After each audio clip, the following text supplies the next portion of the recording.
When I stepped off the train in Portland, the air felt different. It wasn't just the cool mist that hung in the November sky. It was the weight of possibility.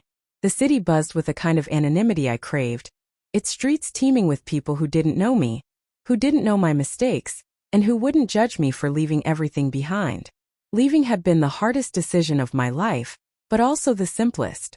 I had outgrown my old life, my small-town routine, my stagnant career, and the relationship that had once felt like a lifeline but had turned into a chain. Jacob and I were high school sweethearts. For years we convinced ourselves that love was enough, even when the arguments grew sharper and the silences longer. One day I looked at him across the kitchen table, and all I felt was indifference. That terrified me more than anger ever could. So I left. Portland was a fresh start. I'd secured a position at a mid-sized marketing firm downtown, and the job came with just enough prestige to convince me I was moving forward. My apartment, a tiny studio with creaky hardwood floors and a view of the neighboring brick wall, felt like freedom. For the first few weeks I threw myself into my work. I stayed late, took on extra projects, and attended every networking event I could find. The routine kept me focused, kept me from thinking about what or who I had left behind. Then I met Adam. We collided, quite literally, at a gallery opening downtown. He spilled red wine on my cream-colored blouse, and his apologies tumbled out in a rush, laced with a boyish charm that made it impossible to be angry. He was tall, with a scruffy beard and eyes the color of the ocean on a stormy day. We ended up talking for hours that night, drifting from one corner of the gallery to the next, barely noticing the art. By the time the staff began stacking chairs, he had my number, and I had a flutter in my chest I hadn't felt in years. Our first date was electric. Adam was the opposite of Jacob in every way. Spontaneous, adventurous, unafraid to take risks. He had stories about backpacking through Europe, about starting and failing at 3 different businesses before landing his current gig as a freelance web designer. Being with him felt like stepping into a world I'd only ever read about. When he kissed me at the end of the night, his lips warm against the chill of the autumn air, I didn't pull away. I didn't want to. Adam quickly became a fixture in my new life. We spent weekends exploring the city, from the bustling farmers' markets to the quiet trails of Forest Park. He introduced me to friends who were as vibrant and unconventional as he was. For the first time in years I felt alive, untethered. The cautious version of me, the one who had stayed in a dead-end relationship for fear of the unknown, was gone. But with every new beginning comes an ending that haunts you. It started with small things. A song on the radio that Jacob used to hum in the shower, a whiff of his cologne on a passing stranger. Then came the dreams, vivid, disorienting scenes where I was back in our tiny house, laughing with him over burnt pancakes, only to wake up feeling hollow. I told myself it was normal, that memories don't just vanish because you've decided to move on. But as Adam and I grew closer, the guilt began to gnaw at me. I hadn't told Adam much about my past. He knew I'd recently moved and that I'd left a long-term relationship, but he didn't press for details. Part of me appreciated that, part of me hated it. With Jacob there had been no secrets. He knew me better than anyone, flaws and all, and loved me anyway until he didn't. Or maybe it was me who stopped loving him. I wasn't sure anymore. One night, Adam and I were lying in bed, the room bathed in the soft glow of his bedside lamp. He traced lazy circles on my shoulder, his voice a low murmur as he talked about a cabin he wanted to rent for the weekend. I should have been thrilled. Adam always knew how to make the mundane feel magical, but instead, a lump formed in my throat. I couldn't stop thinking about Jacob. Was he eating dinner alone in that tiny kitchen? Did he ever look at my empty chair and wonder if he'd failed me, or if I'd failed him? "You're quiet tonight," Adam said, his hand stilling. "Everything okay?" I forced a smile. "Just tired. Long day at work." He studied me for a moment, his eyes searching mine, but he didn't press. I turned off the light and rolled onto my side, pretending to sleep while my mind churned with questions I didn't want to answer. Was I happy? Truly happy? Or was this new life just a distraction? A shiny facade to cover the cracks I'd carried with me from the old one? I loved the freedom, the excitement, the newness of it all. But I missed the comfort of familiarity, the sense of belonging that came from years of shared history. With Jacob I'd felt anchored, even in the worst moments. With Adam, I felt like I was floating, untethered and unsure where I might land. The next morning, I stared at my reflection in the bathroom mirror, searching for clarity in the tired eyes that stared back at me. I didn't find it. Instead, I found a woman caught between two lives, neither of which felt entirely hers. I splashed cold water on my face and reminded myself why I had left. I had chosen this path because I believed it would lead to something better, something more. But standing there, alone in the early morning light, I couldn't shake the feeling that in trying to find myself, I might have lost something even more important. The thought lingered as I stepped out into the city, the misty air wrapping around me like a shroud. For now, I would keep moving forward one uncertain step at a time, hoping that somewhere along the way I'd figure out who I was, and what I truly wanted. The days turned into weeks, and Portland's rhythm became my own. The drizzle of rain on the windows no longer felt foreign but comforting, a backdrop to my thoughts as I tried to unravel the tangled mess of my emotions. Work continued to thrive, promotions were whispered in meetings, and my ideas were met with enthusiasm. Outwardly, I was the picture of success. Independent, thriving, a woman who had rebuilt herself from the ground up. Inside, I was far less certain. Adam, for all his charm and spontaneity, began to feel like an amplifier of my doubts. His stories of past relationships, always told with a self-deprecating grin, made me wonder if I was just another chapter in his book of adventures. He never said the words, but his actions often carried an undercurrent of impermanence. A spontaneous weekend trip here, a casual dinner there. Always fun, always fleeting. It was exciting, but it lacked the roots I had once thought I didn't need. One evening, as we shared a bottle of wine on his couch, I decided to broach the subject. The room was dimly lit, the glow of the fireplace flickering against the walls, casting long shadows over the scattered books and half-finished art projects that cluttered his apartment. Adam, I began hesitantly, swirling my glass. Do you ever think about where this is going? Us, I mean. He leaned back, stretching his legs out and resting his arm casually over the back of the couch.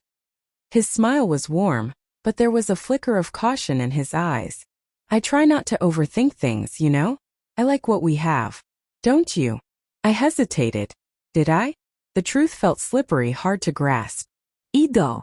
But sometimes I wonder if I'm just running from something, or towards something I don't even understand. His brow furrowed slightly, the first sign of tension I'd seen from him in weeks. You're overanalyzing. Life doesn't always need a plan. Sometimes it's okay to just enjoy the moment. His words were kind, even wise in their way, but they didn't soothe me. I nodded, forcing a smile, and let the conversation drift back to lighter topics. But the seed of doubt had been planted, and I couldn't unfeel the subtle distance between us. One gray Saturday, I decided to revisit an old hobby I hadn't touched since college: painting. I'd taken a few classes years ago and always found the act of creating something from nothing soothing. I bought supplies from a quaint art store and spent the afternoon setting up a makeshift studio in the corner of my apartment. The first brushstrokes felt awkward, but as the hours passed, the tension in my chest began to ease. By evening, I had a half-finished abstract piece. A swirling mix of blues and greens, chaotic but oddly calming. As I stepped back to admire it, my phone buzzed on the counter. It was a text from Jacob. The first in months. Jacob, hey. Just thought of you. Hope you're doing okay. I stared at the screen, my heart pounding. The message was simple, neutral, but it carried the weight of our history. My finger hovered over the keyboard, unsure whether to respond. Finally, I typed back. I'm good. Hope you are too. The reply came almost immediately. Jacob, I am. But I miss you sometimes. A wave of emotions crashed over me: nostalgia, guilt, longing. I told myself it was just the comfort of familiarity tugging at me, the memory of who we were before everything fell apart. But another part of me, a deeper, quieter part, whispered that maybe I'd left something behind that couldn't be replaced. I didn't respond to his last message. Instead, I turned off my phone and threw myself into the painting, trying to lose myself in the motion of the brush. But the colors felt dull, and the canvas stared back at me with a kind of emptiness I couldn't ignore. As winter settled in, Adam's restlessness grew. He proposed a last-minute road trip to the coast, and while I agreed, a part of me dreaded the effort of pretending everything was fine. The drive was beautiful. Fog rolling over the hills, the ocean a churning expanse of gray and white, but my mind was elsewhere. We arrived at a small, charming bed and breakfast perched on a cliff, its windows offering sweeping views of the Pacific. That night, over dinner in the cozy dining room, Adam seemed more animated than usual, gesturing wildly as he recounted a story about surfing in Hawaii. "You should come with me sometime," he said, his eyes sparkling. "It's incredible. The waves, the energy, it's like nothing else." I smiled, but my response felt hollow. "Maybe someday." He leaned closer, lowering his voice. "You're holding back, aren't you? I can see it. You've got this wall up and I can't figure out why." The directness caught me off guard. I fumbled for an answer, my cheeks flushing. I don't know. Maybe I'm just not as carefree as you." He frowned, his expression softening. "I'm not asking you to be anyone else. I just want you to be here. With me." His words were sincere, but they only deepened the ache in my chest. I wanted to be present, to let go of the past and embrace the life I'd chosen, but something inside me resisted. That night, as he slept beside me, I lay awake listening to the crashing waves, wondering if I was capable of truly starting over. The turning point came a few weeks later. I was walking home from work when I passed a small bookstore I hadn't noticed before. Something about it drew me in, the warm light spilling onto the sidewalk, the scent of old paper and wood. I browsed aimlessly until a title caught my eye. The Art of Letting Go. I bought it on a whim and spent the evening curled up on my couch, devouring its pages. The author wrote about the impossibility of fully embracing the future while clinging to the past, about the courage it takes to release what no longer serves you. One passage struck me so deeply that I read it over and over.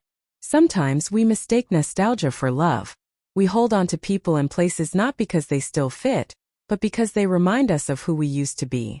The hardest thing isn't leaving. It's trusting that you'll find yourself again on the other side. Tears streamed down my face as I closed the book. I realized I'd been straddling two worlds, afraid to commit to either. My life with Jacob had defined me for so long that letting go felt like losing a piece of myself. But staying stuck in the past wasn't fair to him or to me. The next morning I called Jacob. Our conversation was brief but heartfelt. We talked about the good times, the reasons we'd fallen apart, and the paths we were now on. When I hung up, I felt a strange mix of sadness and relief. It was the closure I hadn't realized I needed. As for Adam, I decided to be honest with him too. Over dinner at my apartment, I told him about my doubts, my struggles to fully open myself to this new life. He listened quietly, his expression unreadable. "I care about you," he said finally, "but you have to figure out what you want. I can't do that for you." His words stayed with me long after he left. For the first time, I allowed myself to sit with the uncertainty, to acknowledge that starting over wasn't a clean slate but a messy, imperfect process. In the months that followed, I focused on rebuilding, not a new life but my life. I painted, I explored the city, I made friends who felt like family. Adam and I drifted apart, but there was no bitterness, only gratitude for what we'd shared. Some nights I still thought about Jacob, about the life we'd planned but never lived. But those thoughts no longer felt like chains pulling me back. Instead, they were reminders of how far I'd come, and how much further I had yet to go. As spring unfurled its gentle blooms across Portland, the city seemed to come alive in a way that mirrored my own transformation. I was no longer tethered to the past in the same way I had been during those first months. Memories of Jacob didn't feel as sharp, and the ache they brought had dulled into something bittersweet, almost comforting.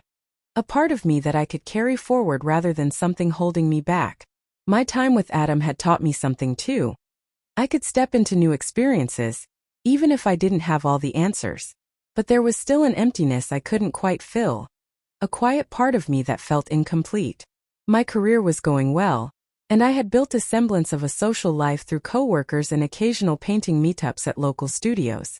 Yet, something deeper still felt unresolved, like I was searching for a purpose or connection that remained just out of reach. One Friday evening, I attended a networking event hosted by a gallery that had expressed interest in featuring emerging artists. I'd been invited after a colleague spotted a photo of one of my paintings on Instagram and encouraged me to put myself out there. The gallery was a sleek, modern space with stark white walls and enormous windows that let in the fading pinks and oranges of the sunset. As I wandered through the exhibits, clutching a glass of champagne, I felt out of place. Most of the attendees seemed to know each other, their conversations lively and animated. I lingered near a large abstract painting, pretending to study it, when a voice broke through my solitude. "It's compelling, isn't it?" I turned to see a man standing beside me.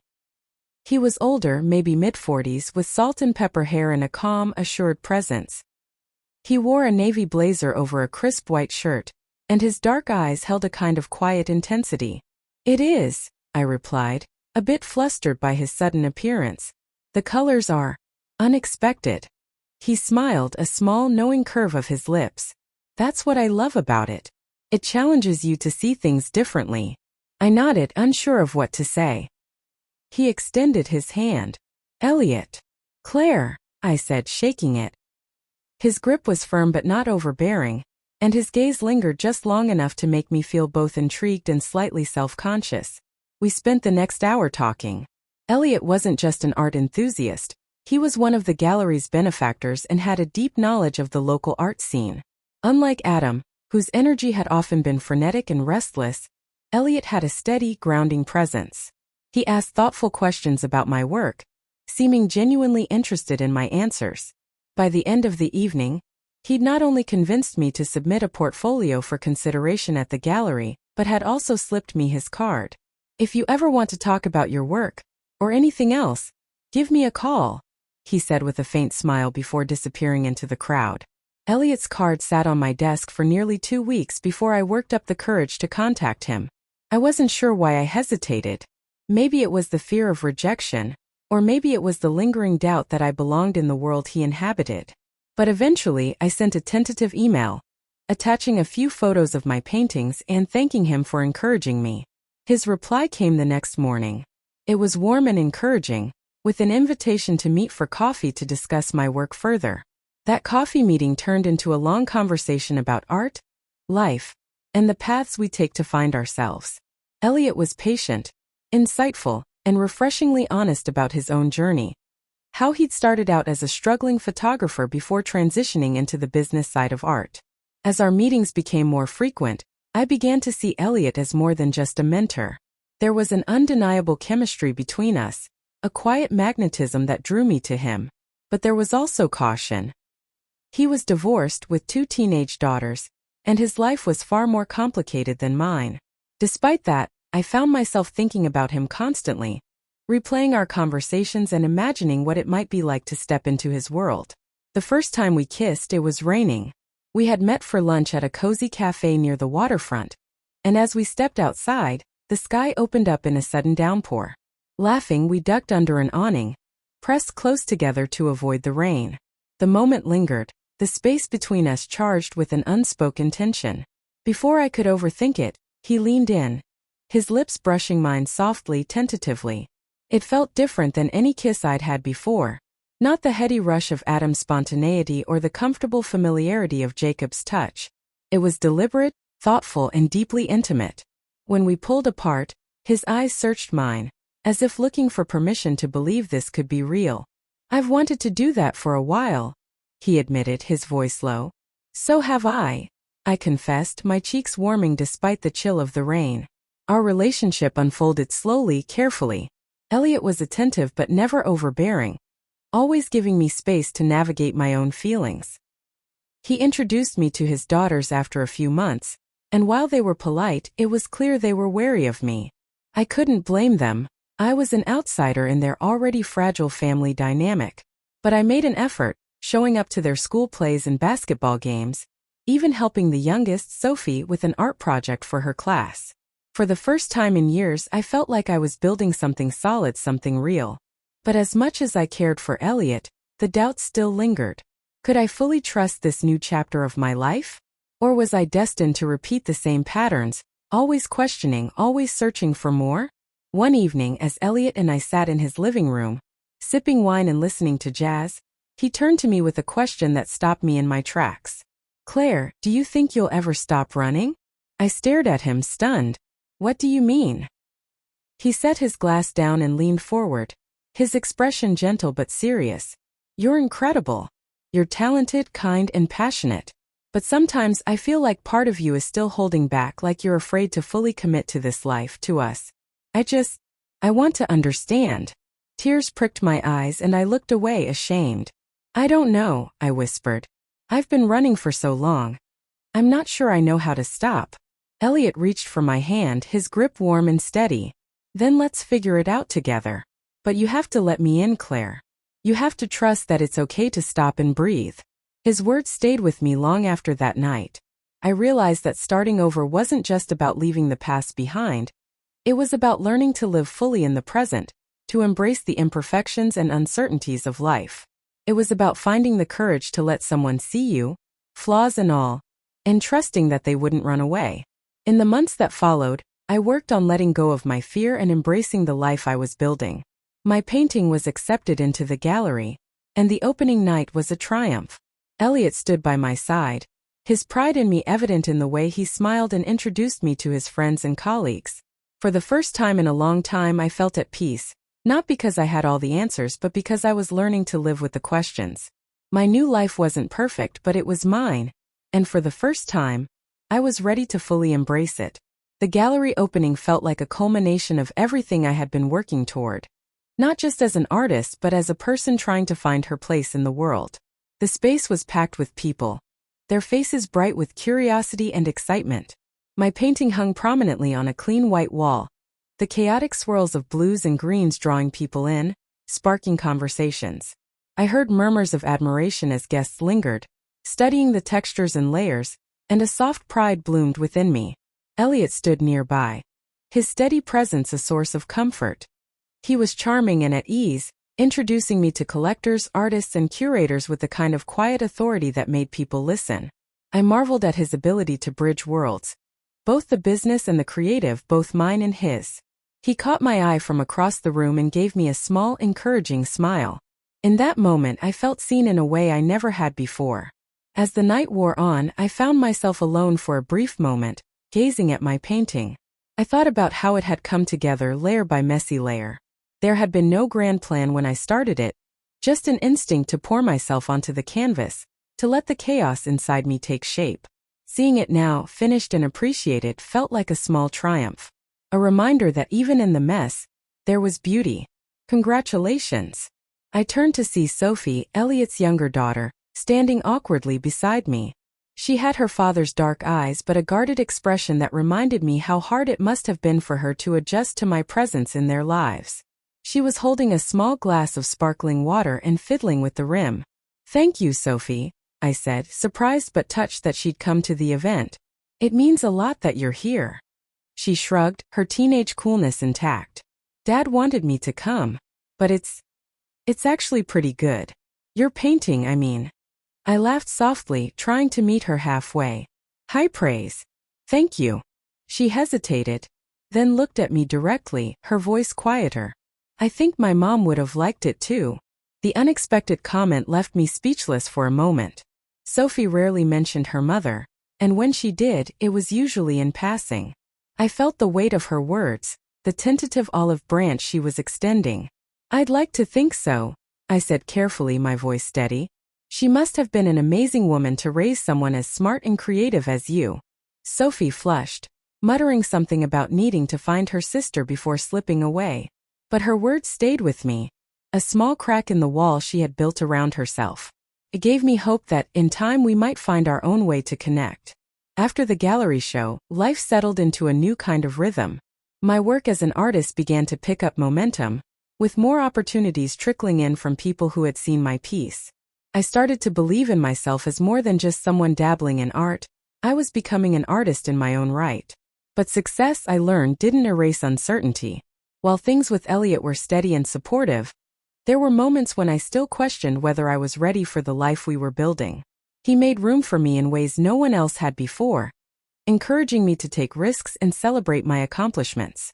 Yet at times I felt like I was intruding into a life that had already been carefully constructed, a family that had found its own balance before I arrived. One afternoon, Elliot and I took a drive out to the coast. It was a rare sunny day in Oregon, the sky a vivid blue that stretched endlessly above the rugged cliffs. We parked near a secluded beach and walked along the shore, the salty breeze whipping my hair into tangles. Elliot carried a picnic basket, his usual thoughtfulness evident in the way he had packed all my favorite snacks. We spread out a blanket and sat watching the waves crash against the rocks. The sound was soothing, a reminder of how small we were in the grand scheme of things. "I've been thinking," Elliot said, breaking the comfortable silence. His tone was contemplative, his gaze fixed on the horizon. "About what?" I asked, reaching for a piece of cheese from the basket. "About us. About the future." The words hung in the air between us, heavy with meaning. I set the cheese down, my appetite vanishing. "What about it?" He turned to look at me, his expression serious but not unkind. "I love you, Claire. I don't want to rush you, but I also want to be honest about what I see for us. I want a life with you, a real life, not just weekends and stolen moments." His declaration filled me with a mix of emotions: warmth, fear, excitement, doubt. I cared for him deeply, more than I'd realized until that moment. But the idea of merging our lives in such a permanent way felt overwhelming. I thought of his daughters, his history, the responsibilities that came with being part of his world. "I love you too," I said softly, meaning every word. "But I'm scared, Elliot. What if I'm not enough? What if I can't give you everything you need?" He reached for my hand, his grip firm and reassuring. "You already give me more than enough. But this isn't just about me. It's about us. I don't want you to feel pressured. I just want you to know where I stand." His honesty was a gift, one I wasn't sure I deserved. I nodded, leaning into him as the waves continued their rhythmic dance along the shore.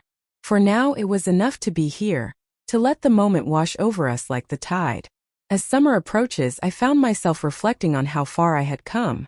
My old life in the small town felt like a distant memory, a chapter that had shaped me but no longer defined me. The ache of leaving Jacob had softened into something akin to gratitude. Gratitude for the love we had shared, even if it hadn't lasted. He had been a part of my story, but he wasn't the end of it. Elliot and I continued to navigate the complexities of our relationship, balancing our individual lives with the shared future we were tentatively building. His daughters began to warm to me in small but meaningful ways, and I worked hard to respect their boundaries while showing them that I wasn't trying to replace anyone. It wasn't always easy, but it felt worth the effort. One evening, as we sat on his back porch watching the fireflies flicker in the twilight, I felt a rare sense of peace. The questions and doubts hadn't vanished completely, but they no longer consumed me. I had learned that life wasn't about finding all the answers. It was about choosing to move forward, even when the path wasn't clear. Elliot reached for my hand, his touch warm and steady.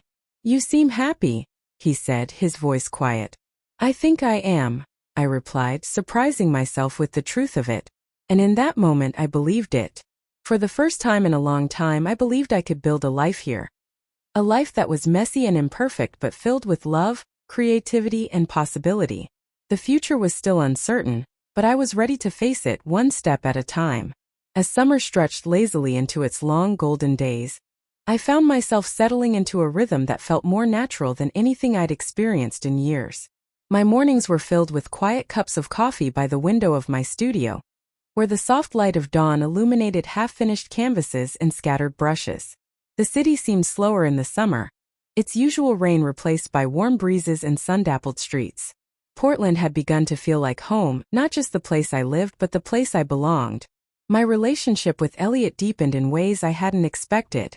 It wasn't dramatic or full of fireworks but steady and constant, like a tide that always returned to the shore. He had a way of making me feel grounded, even when my thoughts spiraled into uncertainty. But as much as I cherished what we had, there was still a part of me that held back, an invisible barrier I couldn't fully lower. Sometimes, in the quiet moments when we lay together in the dark, I wondered if he noticed, if he felt the tiny fracture between us and chose not to name it. One afternoon, Elliot invited me to his family cabin in the mountains for the weekend. It was a small rustic place nestled among towering pines, with a wraparound porch and a view of a serene lake. His daughters Sophie and Maya were coming as well, and I felt a mix of excitement and apprehension. While we'd grown more comfortable with each other over time, I still worried about overstepping or intruding on their private space with their father. We arrived late Friday afternoon. The cabin bathed in the golden light of the setting sun. Sophie, ever the cautious observer, kept her interactions with me brief, while Maya, more outgoing, greeted me warmly and offered to show me around. I followed her outside as she pointed out the old tire swing by the lake, the fire pit where they roasted marshmallows, and the trail that led up to a scenic overlook. Her enthusiasm was infectious, and I felt myself relax as she chatted about past summers spent here. That night, after a simple dinner of grilled fish and fresh vegetables, we gathered by the fire pit. Elliot tended the flames while Sophie and Maya toasted marshmallows, their laughter echoing through the trees. I sat back watching the scene unfold, a strange warmth spreading through me. This wasn't my family, not yet, but for the first time I allowed myself to imagine the possibility. Elliot caught my eye across the fire, his expression soft. He didn't need to say anything. The look was enough to remind me that he saw me as part of this, part of his life in a way that felt profound and permanent. It was both thrilling and terrifying. The next morning, I woke early and decided to take a walk by the lake. The air was crisp and cool, the surface of the water glassy and still. As I wandered along the shore, my thoughts drifted to Jacob. I hadn't spoken to him in months, though we'd exchanged a few polite texts around the holidays. I wondered if he'd found someone else, if he'd moved on in the same way I was trying to.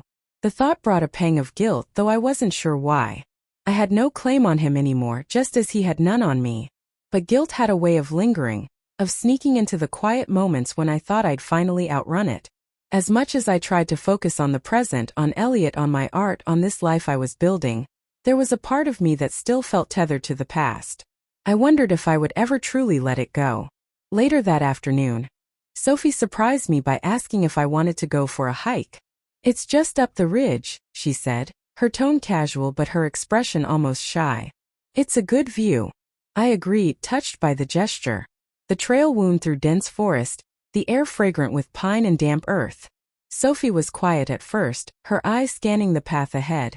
But as we climbed higher, she began to open up. She talked about school, her friends, her plans for the summer. I listened, careful not to pry. But when she mentioned her mother, I couldn't help but ask, "Do you miss her a lot?" Sophie glanced at me, her expression thoughtful. "Yeah, but it's been a while. Dad's really good at keeping things steady, you know?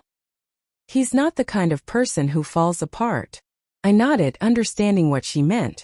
Elliot had a steadiness about him that felt unshakable, like a rock you could cling to in a storm. "He loves you and Maya so much," I said. "I can see that every time he looks at you."